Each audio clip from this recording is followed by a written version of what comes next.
Well, since you asked, now I get to bring up the work of Karen Pyke, who basically coined the phrase internalized racism after her research on Asian American women. I refuse to accept that this takes a nuanced answer.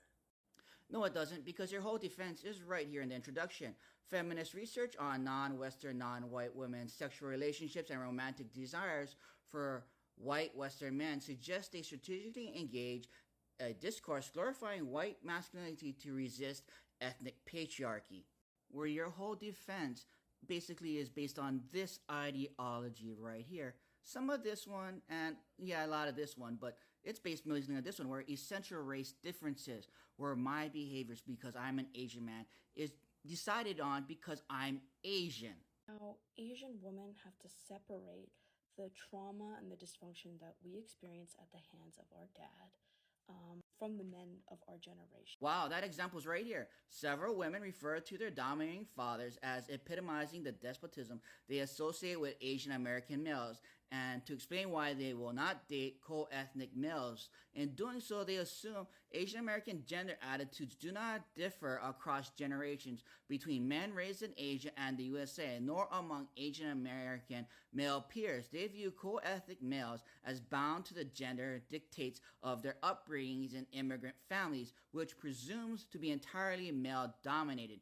This is another site where respondents construct Asian masculinity as monolithic and invariable.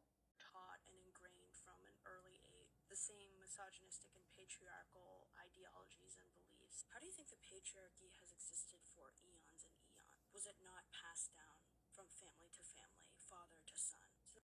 In these examples, the attributes of one Asian man, their fathers, are generalized to all Asian men, expanding a negative trait to an entire group.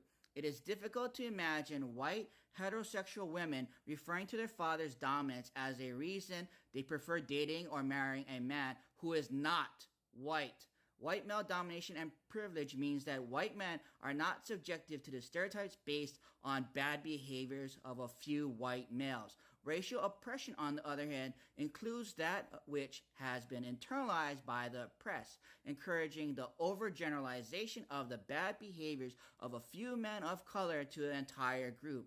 In fact, the respondents do not generalize the male dominance of their followers with all males, but only to Asian males. Male dominance is not regarded as a part of cross-racial systems of gender inequality, but a racial feature of Asian masculinity.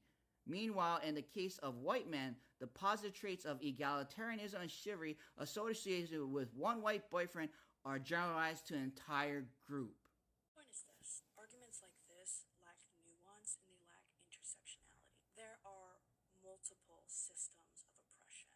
You're right, there are multiple systems of oppression, but the one you're not realizing is that in a real sense, many are unaware of the underlying reasons behind their lack of attraction to Asian males. While they provide a list of derogatory stereotypical traits as reasons, few offer a critique of these stereotypes or suggest white gendered racism informs their decision. When racism is so fully woven into the fabric of society that it forms common sense thought, it becomes normalized and difficult to resist, resulting in phrases like "I'm not attracted to Vietnamese Asian males," or "I don't know what it is," or ethnic patriarchy or ethnic misogyny. So in conclusion, thank you for giving me an opening to bring up Karen Pyke and being the picture-perfect example that's used in this paper to describe internalized racism, even though you don't know it or understand it. And I hope this helps you reevaluate yourself.